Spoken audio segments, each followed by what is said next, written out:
আজকের আলোচনায় আমরা আলোচনা করব ইনাবা কি, রুমির দৃষ্টিকোণ থেকে আধ্যাত্মিক ও দার্শনিক ব্যাখ্যা ও বর্তমান জীবনের উদাহরণ সহ। ইনাবা শব্দের অর্থ।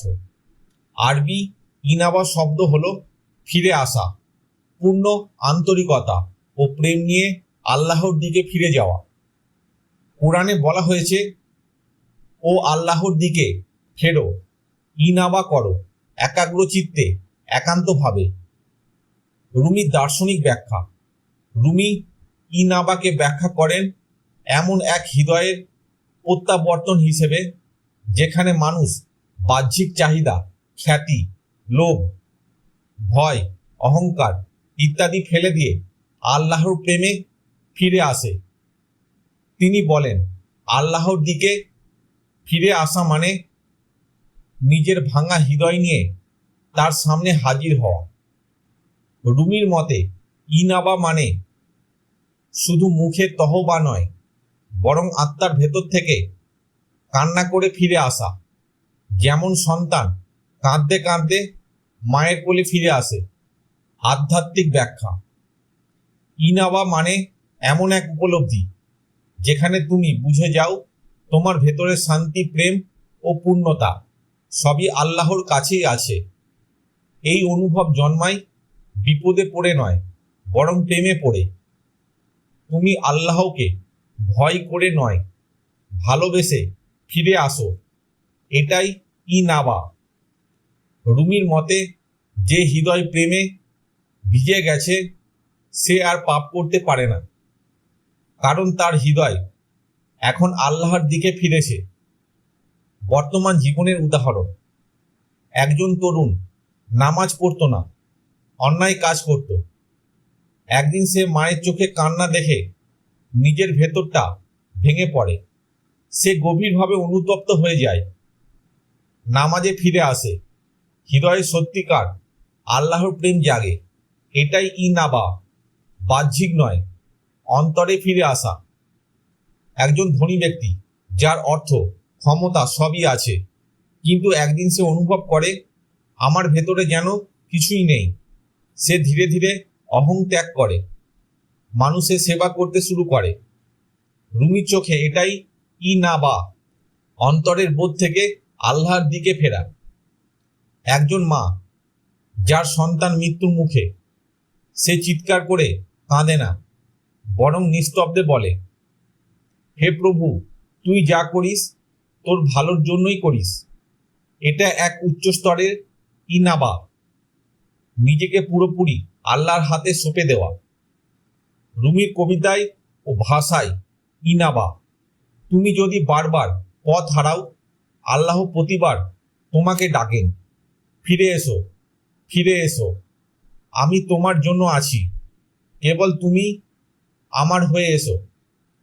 ইনাবা মানে নিজের ভেতর থেকে আল্লাহর দিকে এমনভাবে ফিরে আসা যেখানে থাকে ভালোবাসা, অনুতাপ, আত্মসমর্পণ ও আত্মিক আকুলতা। রুমির মতে ইনাবা হলো আত্মায় কেঁদে ওঠা, যেখানে মানুষ বোঝে আল্লাহ ছাড়া আর কিছুই যথেষ্ট নয়। ইনাবা কি, রুমির দৃষ্টিকোণ থেকে দার্শনিক ব্যাখ্যা। ইনাবা শব্দের মৌলিক অর্থ। ইনাবা আরবি শব্দ যার অর্থ ফিরে আসা, তবে সাধারণভাবে নয়, বরং একান্ত আন্তরিকতা, অনুশোচনা ও প্রেম নিয়ে আল্লাহর দিকে প্রত্যাবর্তন। রুমির দার্শনিক দৃষ্টিকোণ। রুমির মতে ইনাবা হলো আত্মার সেই জাগরণ যখন মানুষ বুঝে যায় জগতে যা কিছু সে চেয়েছিল তা ক্ষণস্থায়ী, বিভ্রান্তিকর ও আত্মসারশূন্য। রুমি বলেন, তুমি অনেক কিছু খুঁজে বেড়াও, কিন্তু যার খোঁজ তোমার হৃদয় করছে সে তো সর্বদা তোমার ভেতরে ছিল। এই উপলব্ধি থেকে মানুষ যখন নিজেকে ছাড়িয়ে নিজের সত্য অবস্থানে বা আল্লাহর প্রেমে ফিরে আসে, তখনই সেটা হলো ইনাবা। দার্শনিক বিশ্লেষণ। রুমি ইনাবাকে ব্যাখ্যা করেন আত্মার গৃহে ফিরে আসা হিসেবে। তিনি বলেন, তোমার আত্মা হলো আলোকিত প্রদীপ, যা অন্ধকারে হারিয়ে যায় যখন তুমি লোভ, ভয়, অহংকার, কামনা ইত্যাদির পেছনে ছোট।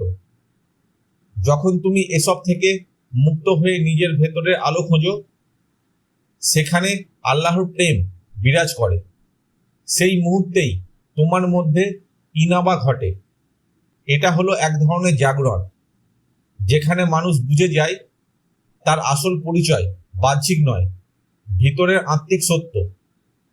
বর্তমান জীবনের উদাহরণ: একজন নামী শিল্পী অনেক খ্যাতি পেয়েছে, কিন্তু একদিন গভীর বিষণ্ণতাতে ভুগতে থাকে।